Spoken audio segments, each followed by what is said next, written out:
everybody, and welcome to another episode of The Singer's Toolbox. Today, I wanted to bring you all a continuing segment for the weekends called The Score Hall. Now, I'm lifting this format from my favorite corner of YouTube called BookTube, where you have these creators that take all the purchases that they get and all of the mail that they get from their fans, and they do a video where they go through all the titles and what they're excited about reading and whatnot. Now, for me, the logic is going to be a little bit different here. I want to take you guys through why I purchased something, who I'm purchasing it from, and just some frequently asked questions along the way. Why this edition, things like that. So first off, I want to start with a purchase I got from a dear friend of mine. This is Purcell's The Fairy Queen. Now, I have a couple of other Purcells in my collection, Dido and Aeneas and King Arthur and things like that. But I didn't have a copy of The Fairy Queen, and I was really happy that I got to add this piece from my friend into my collection. Along the way, guys, you're going to have these colleagues who you get really close to, and sometimes when you have the opportunity to buy music from them, it's great. You just take a piece of that friendship and put it right into your library. So this one's going to be near and dear to my heart.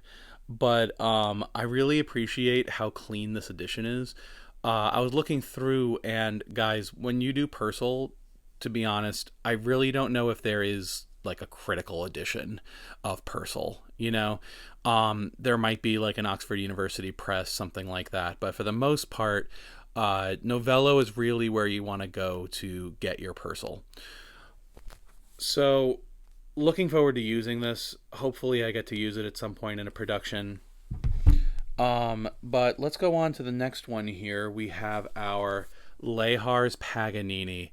Now, to be honest, this purchase kind of came about almost as a challenge from a friend of mine. He was looking for the aria from Paganini, a tenor friend of mine, and I was determined to use all of my superpowers to find this particular score. It took a while for it to arrive. Man, I ordered this right before things got weird with the mail, and it took me like months to get this, but I'm really happy I finally did. So if you guys don't know about Franz Lehar, you'll probably recognize him from certain operas like The Merry Widow. It's really easy to find different copies of these scores, but really, if you want like a decent German edition, guys, you have to go for this Glockenverlag or Schott. Those are really the two big publishers. It really comes down to what they have in their catalog as far as what they publish, but this is a pretty standard edition for this here. So a lot of these, they have like green covers or different colored paper on the front, but for the most part, when you're looking for these operetta scores, this is how they're going to look. Can't wait to dig into this, most particularly for my sopranos and tenor friends out there. Look into this operetta. There are some really good cuts from here for operetta work, especially if you are doing a specific audition or if you're doing a concert and you need an interesting piece. There are definitely good pieces in here. My next one is a double header, guys, and this is one of those purchases where it hurts my soul a little bit because this is definitely a little bit more expensive than what I usually spend on scores, but there is a good reason for it that I'm going to explain. I can hear my family just saying, justify this to us, Michael. Just go ahead. Just go and justify this. But guys, these are really hard to come by. So 2 operas, Russian operas, they're really, really tough to find, whether it's eBay or whatever. And this is one of those instances, guys, where you want to try to foster a relationship with a seller sometimes, and it really pays dividends. Like, this guy is located in Russia that I buy from. Found him on eBay, and he always emails me when he has new stuff in. There's another 3 or 4 scores that are in the mail on the way that these just happen to come through before that other score. Before that other set of scores. So when those come in, I'm definitely going to cover them.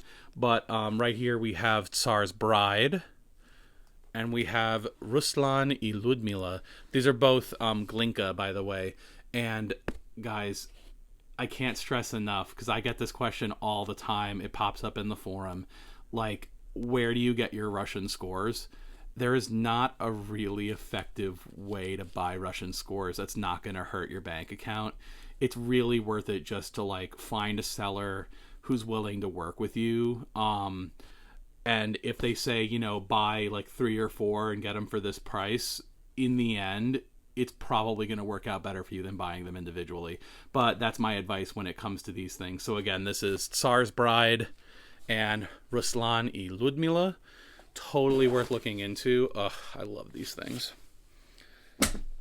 The next one I want to show you guys, I kind of previewed this in my intro video, this edition of Lakme. And I'm going to join this up with this copy of Faust. Now, guys, when you're talking about standard rep, it's kind of hard to find French scores, especially. Because a lot of these publishers, they make them exorbitantly expensive for brand new ones. So a lot of times I go and I look on eBay and I try to find these scores that are not necessarily the most new scores, but you really have to look at the pictures and make sure they're not falling apart. So this Faust in particular, I am aware that it is from, I believe, 1920. Yeah, 1928.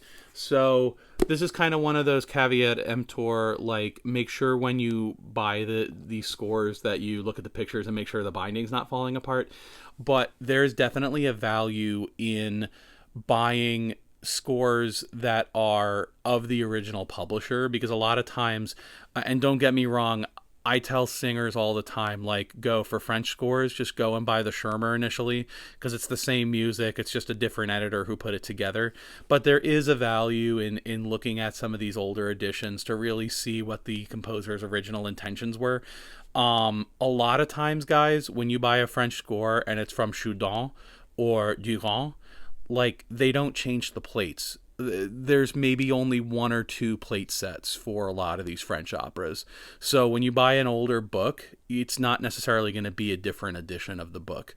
So definitely worth just, you know, if you find a Faust, like, I don't know, I think I got this for like $20 or something. It's totally worth to just buy the older one and use it as reference, because a lot of times these scores, they're going to be using editions that are either the Schirmer or something that they'll probably give you a copy of anyway. But it is fun to look back at the original and see what the composer's original intentions were. Let's go on. So this one's kind of special, especially for my tenor and soprano friends. So sorry I'm not showing that much love to my mezzos, but I am definitely doing a video eventually on mezzo, baritone, and bass repertoire, and like places where you can find things. Having been a former baritone, I know a little bit about like finding some of that stuff too. But this is particular to my tenor friends. I've known about this book for a long time, and I actually had a friend on a gig let me photocopy the entire book so that I could use it as a resource. But when I found this on eBay, I had to buy this straight out. So guys, this one is the Placido Domingo Vienna City of My Dreams book. This is one of those books where it's a reference and resource, guys. This is not like, you know, your typical opera score purchase. This is for when you're doing a concert and you just need a real world like tool. Like, oh, I need to find some rep really quick. Where is my copy of Dein ist mein ganzes Herz? This is where it is. So if you ever wondered, like, how can I find this without going into the score? There are some other alternatives, and I'll go through them in videos. There are a couple of like anthology series that I will do videos on, but this is one of those quick access tools, guys. And there are tons of these, especially for sopranos, man. Like, they have for a bunch of early soprano artists and even some more recent ones. I have a couple in my collection I'll pull out at some point and do a whole thing just on like particular artists' albums and what they put in them. But this, for my tenors in particular, if you find a copy of this book, buy it. It is the best 10 or 15 bucks that you will spend, and it will save you so many headaches. The last thing I have on here is also a resource, but it's kind of more of a pedagogical resource. But I also kind of have a caveat about this one as well. So this I found, funny enough, so for those of you who are in New York, There is a bookstore that I like to frequent that is called Westsider Records. But it's a separate bookstore from the Westsider bookstore. This one is mostly vinyl, but there's also a book section in the back where they have opera scores and whatnot, right? So this I didn't actually find in that bookstore at 72nd Street. I found this one on the street. So guys, in New York City, I want to just give you the shop like for some reference of where this bookseller is. But this one I actually found on the street. It's 73rd and Amsterdam, I believe. So there are these booksellers that are outside of the Ansonia building. For anybody who's from New York, or if you have a friend that's from New York, explain the Ansonia building to them, because long and short, there were a lot of famous singers that lived there. But anyway, for some reason, there are always these guys who sell sheet music, and I don't know why this is practically brand new, but this is something special, guys. So any soprano will know about the Estelle Liebling just generally, but as a book series, these are particularly useful if you're the kind of person who is just starting out teaching singing and you need like a really quick and dirty, like, what are some easy vocal exercises to play on the piano. That's what these books are for. Now, there is some information as far as like Fach and things like that. Like this one kind of talks about the differences in tenor from lyric to dramatic and whatever. Honestly, it's nothing too specific. And I'm going to let you guys in on a little secret. To be honest with you, the tenor book and the soprano book are pretty much the same thing. I thought this was going to be all special, and then I went and I cross-referenced next to my soprano book, and it practically has the same exercises and information. I don't even think they changed the key. I think it's literally the same book with a different cover. So, little caveat for you guys. But I think the mezzo book is in different keys, and I'm not sure if there is a baritone or bass book for this, but definitely worth keeping an eye on just for the vocal exercises. And there's like some little tidbits. You kind of have to really scan through this book. But anyway, definitely a solid resource. And, you know, I'm a collector, guys. So if I have one book that's in a vocal series and I happen to find this for $2 on the street, I'm going to buy it. But anyway, guys, I've been rambling on long enough about this, so I'm going to close up this book haul. But, guys, keep searching. Keep your eyes open. Buying books is fun, but buy them with a purpose. And I will see you guys next time on The Singer's Toolbox.